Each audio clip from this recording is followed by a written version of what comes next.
In this week's portion, Yitzchak blesses his son Jacob with the greatest blessings of all time, thanks to his wife Rivka, who makes sure that the blessings are conferred upon Jacob rather than her evil son Esau. And they send Yaakov away to a distant land to begin the story of the Jewish people. They see great hope in Yaakov.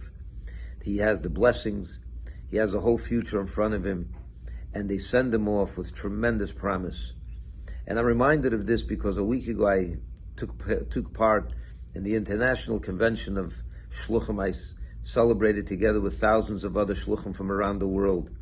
And I want to tell you about a quick moment that happened at the final banquet. On the final night, there's a grandiose banquet with 5,000 people in the room, celebrating, dancing, singing, hearing words of inspiration.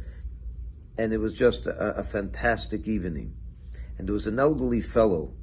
I was told that he is a survivor of the Holocaust. He must be in his high 80s or 90s. And he was at this banquet. He was invited. And he was, at the end of the banquet, the chairman makes a roll call. He calls out, the Shluchim of America, the Shluchim of Cambodia, the Shluchim goes through country after country, and everyone rises. Then at the end of it, it's 111 countries, so it takes a good few minutes. And they start dancing around the room. Imagine 5,000 people with music blaring.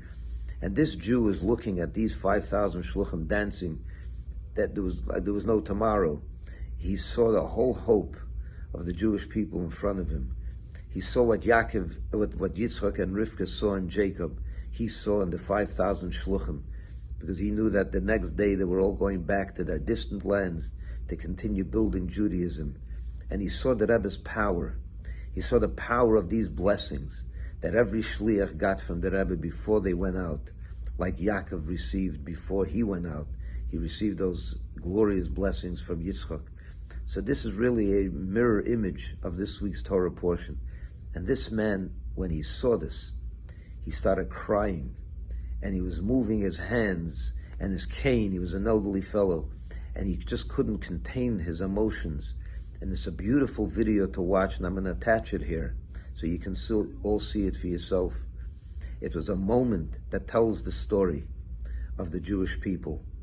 We came from the ashes, and the Rebbe single-handedly chose 5,000 Shluchim to rebuild it and to bring hope to the Jewish people. And I have to tell you that I came back very, very much inspired. And I want to share that with you, because we are, when you participate in an evening like that, in a weekend like that, you can't help but come back with invigorated strength and with great promise and with so much potential. I just only hope that what that Jew saw, we can all see and make it happen. May you all have a good Shabbos, a good Rosh Chodesh. Today is Rosh Chodesh Kislev. May we all have a wonderful month and a wonderful Shabbos. Shabbat Shalom.